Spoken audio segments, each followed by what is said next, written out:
الله والصلاة والسلام على رسول الله وعلى آله وصحبه وسلم تسليما كثيرا. أما بعد، السلام عليكم ورحمة الله وبركاته. إلهي بين سبحانه وتعالى ومهبنقينا إن جارسية tobankii dambe ee Ramadaan oo bilow inoo ah oo tobanka habeenada Ilaahay subxaanahu wa tacaala uu abuuray sanadku ka kooban yahay ugu fadliga badan, ugu barakada badan, ugu khayrka badan.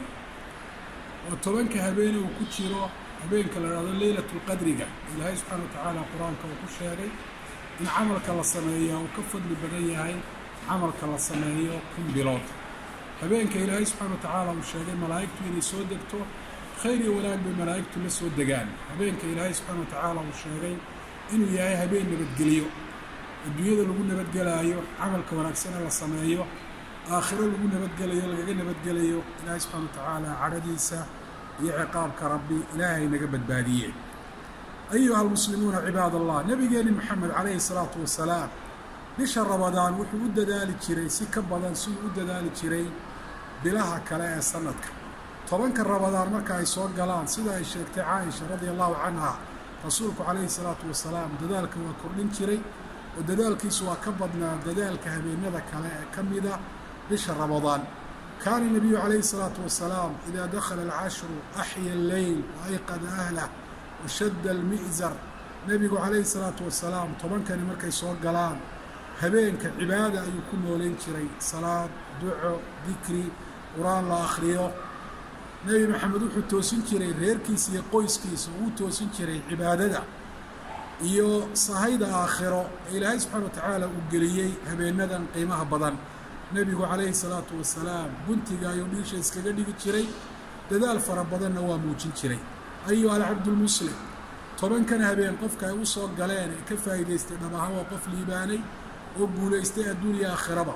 qofka tobankan ay u soo galeen ee ay dhaafeen iyadoo xaalkiisa aan waxba iska bedelin, iyadoo aanu kordhin rasiidkii ama akownkii xasanaadkiisa iyo wanaagyadiisa, waa qof khasaaray. ku dadaal inaad ka mid noqoto kuwa tobankan habeen guulaysta. ku dayo nabigaagii Muxamed calayhi salaatu wasalaam, ku dadaal salaatuleylka. waa intaasoo ilaahay subxaanahu wa tacaala uu ku waafajiyay laylatul qadriga. rasuulku calayhi salaatu wasalaam uu yidhi: man qaama laylata alqadri iimaanan waxtisaaba gufira lahu maa taqadama min denbi. qofka laylatulqadriga salaatuleyl isu taaga isagoo rumaysan salaada sharcinimadeeda iyo fadligeeda, ilaahayna subxaanahu wa tacaala ajar kaga doonaya, dembigiisii hore ayuu ilaahay subxaanahu wa tacaala uu u dhaafaa. ku dadaal inaad ilaahay kitaabkiisa wax ka mida aad akhrido. ku dadaal inaad ilaahay xusto, inaad ilaahay subxaanahu wa tacaala in fara badan aad barido. haddii waqtigu xataa uu kugu yaraado, ugu yaraan ku celceli ducada qiimaha badan ee nabigeeni maxamed calayhi salaatu wasalaam caaisha u baray: allahuma innaka cafuwun tuxibu alcafwa facfu canii.